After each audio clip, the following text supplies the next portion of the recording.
तुम्ही मगाशी म्हणले लोक बुडाले, त्याच्यात लेकरांचा काय दोष आहे? बुडावा पैसे बुडावले म्हणून देवानं तुम्हाला बुडावलं पाण्यात. लेकरांचा दोष नाही, पण मोठ्यानं पाप केलं का ते अख्ख्यांना भोगावं लागते. हनुमंताला लंका जाळली, हनुमंताना पाप केलं तर रावणाना, शेपूट पेटावलं रावणाना, पण बाकीचे आखे जाळले का नाही? एकच घर जाळलं का रावणाना? नाही ना. मग दोष रावणाचा होता, पण भोगावला अख्ख्यांना लागलं ना अख्ख्यांना भोगायला. मेंदू असन तर बोलायचं बरं का, नाही तर बोलायचं नाही. मग रावणाचा दोष, पण लंका तर आखीच जळाली, एक घर जळालं का? म्हणजे पाप एकानं केलं का शेतकऱ्याला भोगावं लागत आणि बाकीच्या पुण्यवंतांना भोगावं लागत. म्हणून लपडे खरांनो जरा अवकातीत राहायचं. हा धर्मात तुम्हाला पाप्यांना एवढा राग येत असेल तर धर्मविनिष्ठ माणसाला किती राग येत असेल रे? एका पावड्यातच उताना करीन. आम्ही काय केलंय पाप? आमचं बुडालंय रॉप. 10,000 रुपये पाहिली, 2 पाहिल्याचं रॉप बुडालंय. तू तिथे बसून उपटितो काय? हा कळालं का?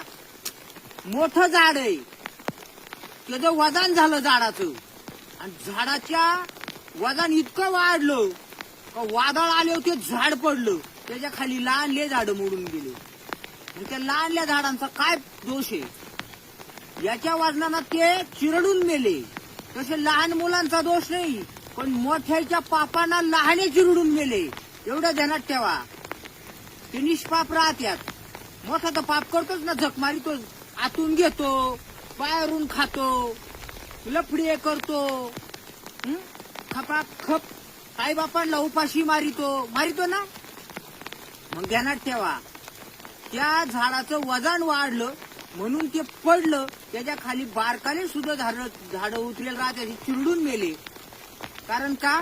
तसं पाप झालं मोकार मोठाल्यांचं, आणि लहानले चिरडून मेले. आता पाणी काढितो, चला बंद. तू काय म्हणतो? लेकरांचा काय दोष? सर्वच पापी का? एकाना जर जंगल पेटावलं तर दोष एकाचा राहतो, पण त्या जंगलामध्ये जंगल पेटल्याच्या नंतर हजारो निष्पाप प्राणी जळून मरत्यात.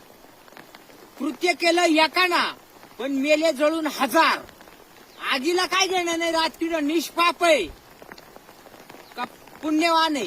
एकदा पेटली म्हणजे ती जीव घेणारच. म्हणजे तुम्ही चुकी केली, निसर्ग एकदा कोपला तो पुढे पाहत नाही. पुण्यवान आहे का सज्जन आहे का कोणी? सजा सर्वांना सारखी भेटणार. याच्यात हे पहा, 2-3 पायल्याचं रॉप बुडून गेलंय.